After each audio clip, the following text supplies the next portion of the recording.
The Bible gives us a beautiful reminder.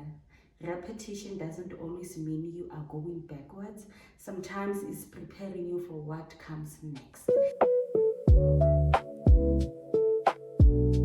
Hello, my blessed loved ones. Hello, Inspiration with Rejoice family. Thank you for tuning in. Thank you for being my supporters. If you're new here, this is Inspiration with Rejoice, and I'm your host, Rejoice. Today, I wanted to talk about how anxiety and fear almost crippled me. Okay? So, this is regarding driving. Wow. I don't believe I've ever been one to struggle with anxiety until I started my driving journey. And it's been a difficult one, okay? What inspired me along the way was the stories of all the girl pals that I have who have recently started driving, and I would ask them, were you always confident? Did you ever have fear as well? Were you ever anxious about driving? And the answer was always yes, yes, yes, yes, yes, you know?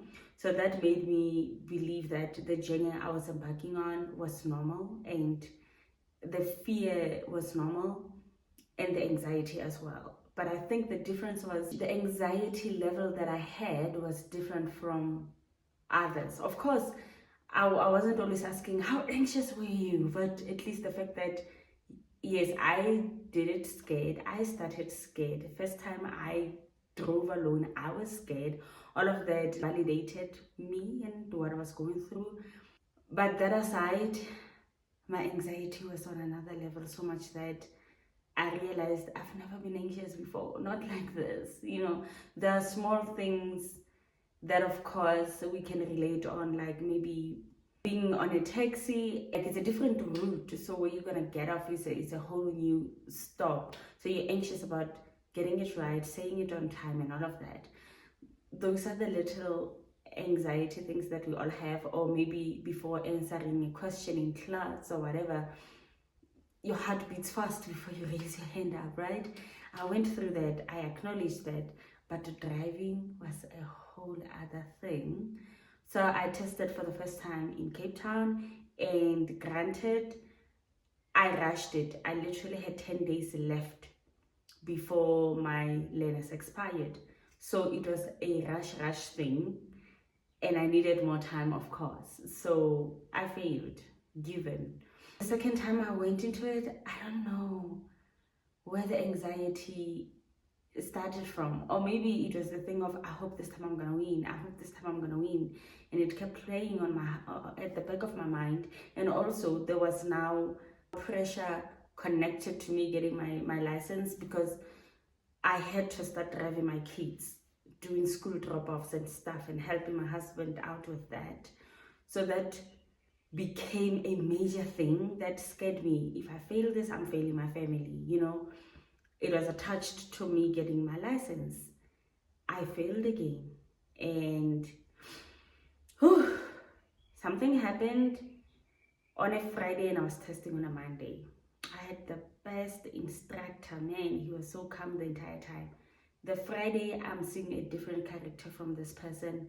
He was going through some family personal stuff, which I guess was so much that was too much for him, that he couldn't separate it from his work or from me as his client, and it affected our lessons.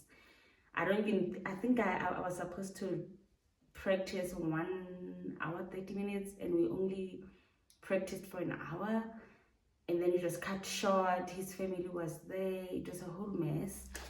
And that whole ordeal affected me big time.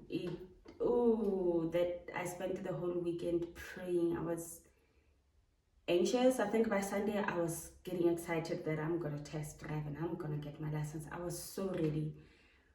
But come Monday morning, when I met my instructor again, as he picked me up to go to the department, the energy shifted. And my nervous system kind of shut down. The car just kept switching off, and I was just like, there is that anxiety. There it is again. I tried to pray my way out of it. And on top of that, The examiner was sick. He had flu, so he didn't give me a chance. As soon as I got in the car, turned the car on, it switched off, and he said, "I'm sorry, you failed." And at the time, I didn't even know that the car has to switch off like 3 times for them to call it quits. He called it quits at one time, and I was so defeated. And I was just like, what just happened? First and second time I was in Cape Town. And then right after failing, oh my gosh, I was also going through a lot at work. Immediately after writing, I decided I'm gonna resign. I spoke to my counselor and she tried to talk me out of it, but I was just like, right now I need to choose me, my mental health and my nervous system, because I was shutting down. It wasn't just the disappointment that happened with my instructor, the examiner, just the whole testing issue, but it was also work pressure, and at the same time we were relocating. I had to start packing, and I realized all of this is not worth it. Let me just choose myself right now and choose my family and start packing so we can move. And literally at that time I thought I was gonna work until the last day, and on top of that, I was also planning my son's grade R graduation, and I thought, I got everything, man. I'm fine. I'll figure it out. My husband had already moved first, so we were following him. And little did I realize how many things I had to pack. It was a lot. It was a lot. Thank goodness my mom was there. And I had a friend in Cape Town who's literally like family. I just called her. I was like, please come sleep over. And she said, say no more. She came through. She helped me pack. I fast forwarded. So basically after failing, I resigned, chose myself, my mental well-being, my nervous system. I had to calm down. I was literally shaking. It felt like my whole world was just falling down, and I had family responsibilities on top of it. So cool, I resign, and fast forward, the graduation happens, and now I have to start really getting into the last bits of packing so we could now move from Cape Town to Johannesburg. I come this side, and it's time for me to start looking for a driving school. And did my nervous system not start spinning again? I was just like, God, driving? Is it hard or is it me? Am I the problem? Yeah, no. Having to start again really scared me. I had to pray my way out of the anxiety. I really had to leave it at the foot of my God, because I knew I have myself and my vision board driving. I'm the Range Rover mom. I'm that girl, okay, who shows up to events driving herself. I'm running errands, driving myself. I'm having dates with my kids, and I'm just driving. It's something that I wanted, but I've never been that scared in my life. I've never been that challenged in my life. It was like I'm facing darkness, but I'm gonna walk through it because I want this thing. I am determined to get it. But my fear made it look like Hakisiras, and that was not the case. My fear of driving made it look like I don't have the desire to drive, and that was the total opposite, which was what was so hard for me. Because how do I explain that I want this thing so bad, but there's this fear that cripples me, the anxiety that took over. When I started getting these panic attacks, the car would keep switching off to a point where I couldn't control my mind. So it's so dangerous driving and you're not thinking through what you're doing.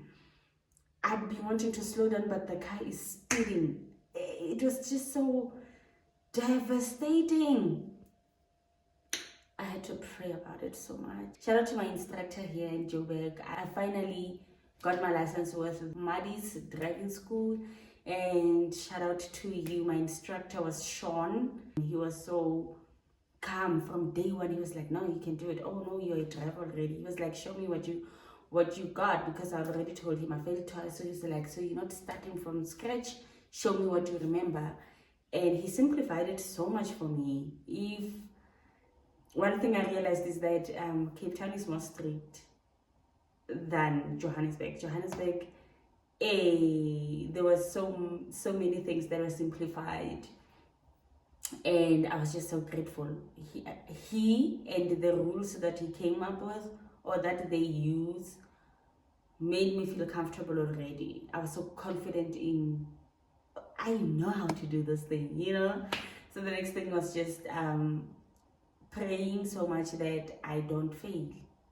That was the only thing. I was like, should I fail? Then I surrender this thing, or I give it a long break. But in June, I did a procedure on my right leg, which is literally the leg that I drive with.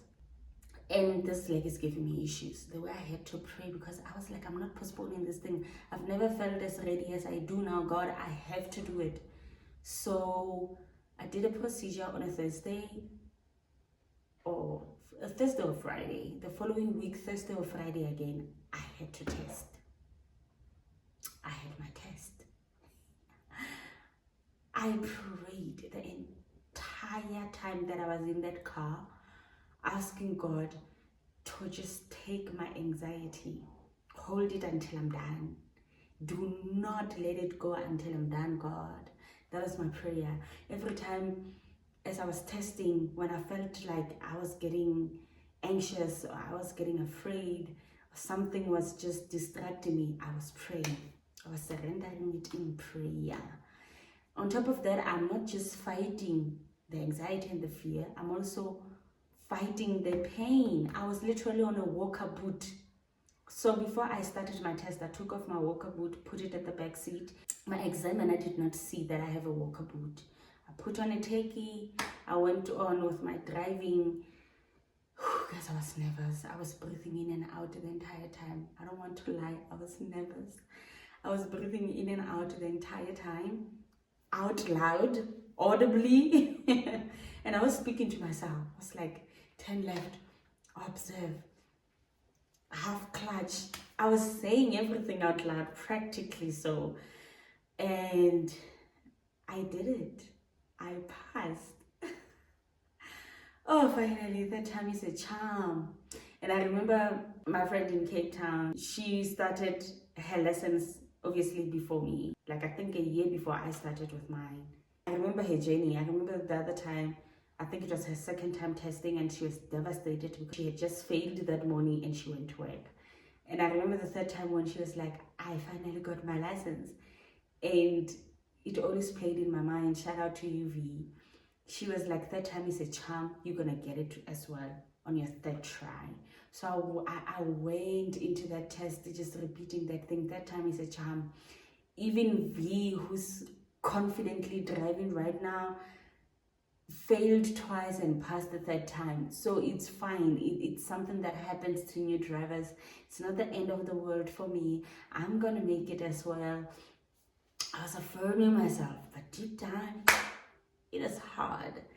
But the point is, I did it. And also this third time charm comes from the Bible, that Jesus rose on the third day. I just got encouragement from that, saying, so I had to affirm myself. I had to look into the Bible and remind myself that so many things have happened in the Bible. There's so many stories in the Bible that confirm that the third time is restoration. The third time, things can change. So the way I was so intentional about getting my license and starting to drive, literally, because I was turning 29 this year, I wrote a prayer where I was asking God to please do not let me get into my 29th, go into my 30th as the same person that I have been as a 28-year-old, you know. So I wrote down a few things that I was asking God, and God has been so faithful. This year, I got my driving license as one of those things, and